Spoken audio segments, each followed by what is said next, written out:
डभोई से ये खबर सामने आ रही है। डभोई में प्रजापिता ब्रह्मकुमारी ईश्वरीय विद्यालय के नए भवन का आज भूमि पूजन किया गया था। डभोई में श्री निवास सोसाइटी के बाजू में ब्रह्मकुमारी राजयोगिनी ज्योतिबेन और डॉक्टर निरंजन दीदी के हाथों से ये भूमि पूजन किया गया। इस मौके पर खासतौर पर डभोई के विधायक शैलेश सोट्टा की उपस्थिति वहां पर दर्ज की गई थी।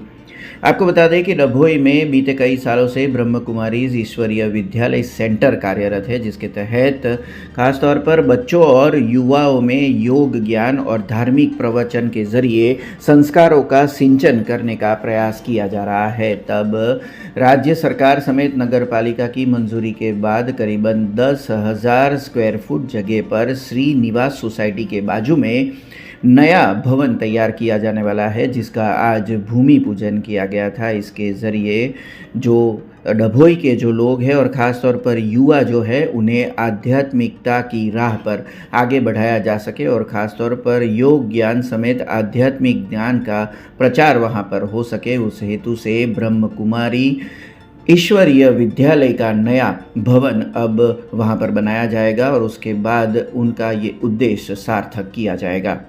ब्रह्मकुमारी नवीन सेंटर माटेની જગ્યાનું આજે ભૂમિપૂજન કરવામાં આવ્યું છે।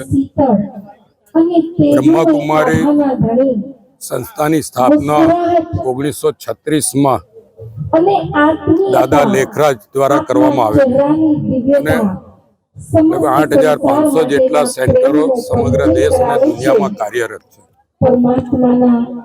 धार्मिक रीते भगवान शिवना सिद्धांतों पर चाले छे, साथे योग ज्ञान वगैरह ट्रेनिंग पण आ संस्था द्वारा आपवामां आवे छे।